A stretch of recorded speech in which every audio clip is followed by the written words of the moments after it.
Hello, j'espère que vous allez bien. Je suis de retour pour une nouvelle vidéo que vous avez été nombreux à me demander sur Instagram suite à ma FAQ. Je vous mets ma FAQ juste là si vous voulez me connaître davantage pour les nouveaux qui sont arrivés, les petits nouveaux. Et je vous mets mon Instagram juste là, n'hésitez pas à aller me suivre.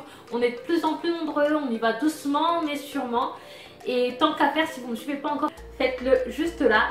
Et n'hésitez pas non plus à activer la cloche pour savoir quand je poste une nouvelle vidéo. J'ai un parcours scolaire assez atypique, enfin c'est ce que les profs me disaient.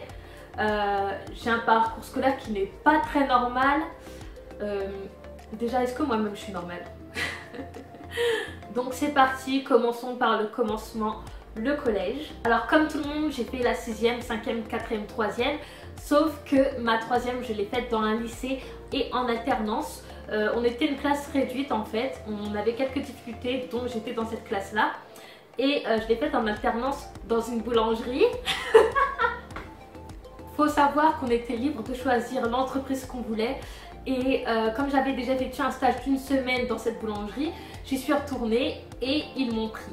Il faut savoir aussi qu'on n'était pas payé, ce que je trouve injuste parce que tout travail mérite salaire. Mais voilà, c'était comme ça. Mais en contrepartie, ce que j'ai gagné, c'est de l'expérience professionnelle et ce, très jeune parce que je n'étais encore qu'en 3e. Et j'ai aussi bien mangé et j'ai pris presque 10 kilos. Ouais, j'avais pris presque 10 kilos. 7-8 kilos je crois. Mais matin, midi, soir, c'était gâteau, sandwich, tout. Oh là là.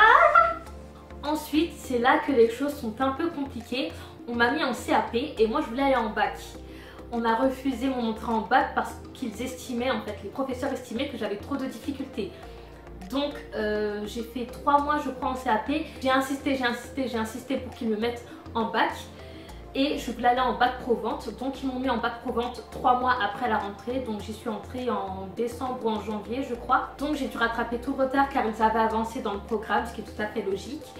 Et j'ai rattrapé ce retard. Ma scolarité en termes de notes s'est extrêmement bien passée, elle s'est très bien passée. Je ne pensais qu'à l'école, donc je faisais école maison. Je travaillais toujours chez moi, même quand il y avait de la neige et que les transports étaient coupés. J'allais à pied à l'école, j'étais la seule dans la classe, où on était seulement 2 ou 3 dans la classe. Vraiment, je pensais école, notes. Je ne faisais que travailler. J'ai eu la crème de la crème en termes de professeurs, franchement, je vous dis la vérité, c'était... Et après le bac, j'ai fait un BTS assistant de manager avec l'option commerce international. Et sachez que initialement, je voulais entrer en BTS commerce international, mais j'étais sur liste d'attente. Donc, je me suis rabattue sur ce BTS qui, eux, m'avaient accepté depuis un bon moment. Et je me suis inscrite à la dernière minute et c'est là que ça devient intéressant parce que je pensais que je n'allais pas aimer ce BTS, qu'il n'allait rien m'apporter, qu'il ne collait pas avec ce que j'aimais faire et ce que j'envisageais de faire. Et grâce à ce BTS, j'ai pu faire un stage à Londres qui a été énormément enrichissant pour moi. Et l'erreur que j'ai faite, c'est que la première année, je n'ai pas du tout bossé et que la deuxième année, j'ai commencé à me bouger le cul, mais tout doucement. Et 2 semaines avant les examens, j'ai révisé non-stop et c'est quelque chose à ne pas faire du tout. Réviser toute l'année au fur et à mesure, ne faites pas la même erreur que moi. Si j'ai un conseil à vous donner, c'est celui-là. Révisez tout au long de l'année, comme ça à la fin, vous n'avez pas le feu au cul. Et j'ai eu mon BTS au ras des fesses, mais je l'ai eu. Et arrivé là, je ne savais pas trop quoi faire. Je sais que j'ai une imagination un peu débordante. Je sais que j'aime créer. Et comme je ne savais pas quoi faire, je suis allée à la fac. Et c'est la meilleure décision que j'ai prise de toute ma vie, je pense. Je me suis inscrite en LEA car je voulais approfondir mes connaissances en langue, mais je n'ai pas du tout aimé leur façon d'enseigner. Donc ça m'a été totalement inutile à ce niveau-là. Mais, et oui, il y a bien un mais, la responsable de section a bien vu que je n'étais pas intéressée par la licence et je ne lui ai pas caché. Donc elle m'a autorisée à faire un stage, celui que je voulais, dans quel domaine que je voulais. Et c'est là que je me suis dit, il faut que je saisisse ma chance. Et j'ai cherché un stage.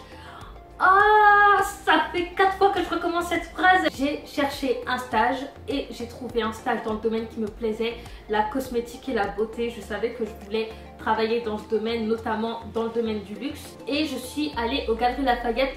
Tout au fond de mon être, tout au fond de mon âme, tout au fond de mon corps, je voulais être assistante chef de projet. Mais je me suis dit, je n'ai aucune expérience dans le domaine du marketing, dans le domaine de l'événementiel, je n'ai aucun diplôme dans ce domaine. donc il n'y a aucune chance que je sois prise. Donc j'y suis allée en leur demandant un stage dans le domaine de la vente. Et pendant l'entretien, je lui fais part de mes envies, de mes projets, comme si c'était le Père Noël en face de moi en fait. Je lui fais part de tout ça et au final, il me laisse ma chance de faire un stage dans le domaine de l'événementiel, du marketing. Et j'étais là, voilà, ok. Franchement, quand vous voulez quelque chose, allez-y à fond et n'hésitez pas à le dire, à l'exprimer. Allez-y, faites. Même si on ne croit pas en vous, faites ce que vous avez envie de faire. Et pour la rentrée d'après, je me suis inscrite en licence management opérationnel, une licence qui ne m'a pas plu.